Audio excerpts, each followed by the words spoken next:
মৌরলা মাছ নিয়ে এসছে, এই যে কিনে। মৌরলা মাছ এখন কেটে নেব, কেটে ধুয়ে পরিষ্কার করে নেব। এটা মৌরলা মাছের ঝাল করব।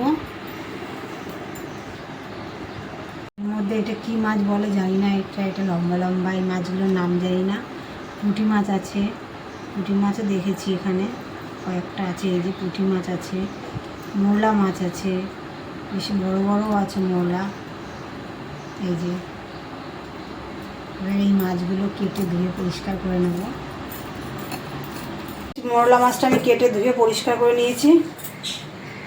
মৌরলা মাছের ঝাল করব। এখানে আমি মৌরলা মাছ ধুয়ে পরিষ্কার করে নিয়েছি। মাছে নুন দিয়ে দেবো, হলুদ দিয়ে দেবো, একেবারে হলুদ দিয়ে দেবো, আর দেবো না হলুদ পরে। আর দিয়ে দেবো এখানে কাঁচা সরষের তেল দেবো, অল্প করে দেবো। এবার এটা মেখে নেব।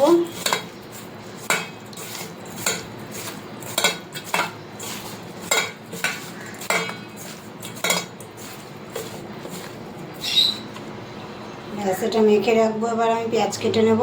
মাছের ঝাল করবো, কড়াই বসিয়ে দিয়েছি, কড়াইতে তেল দিয়ে দেবো।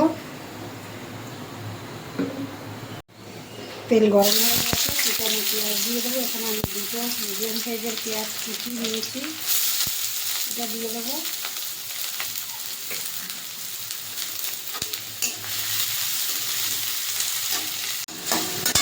এখানে একটা টমেটো আমি কুচি নিয়েছি, দিয়ে দেবো।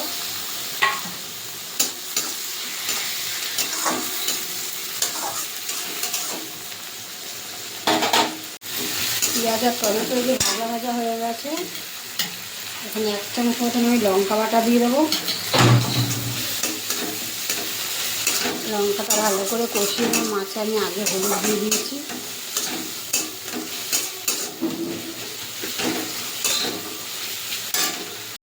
ভালো করে পেঁয়াজ আর লঙ্কা কষিয়ে নিয়েছি, টমেটো পেঁয়াজ লঙ্কা।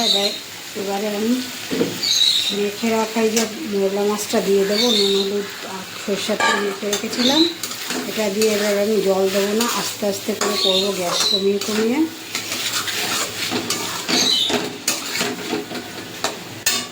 এই যে বন্ধুরা হয়ে গেছে মৌরলা মাছের ঝাল, এবার নামিয়ে দেবো।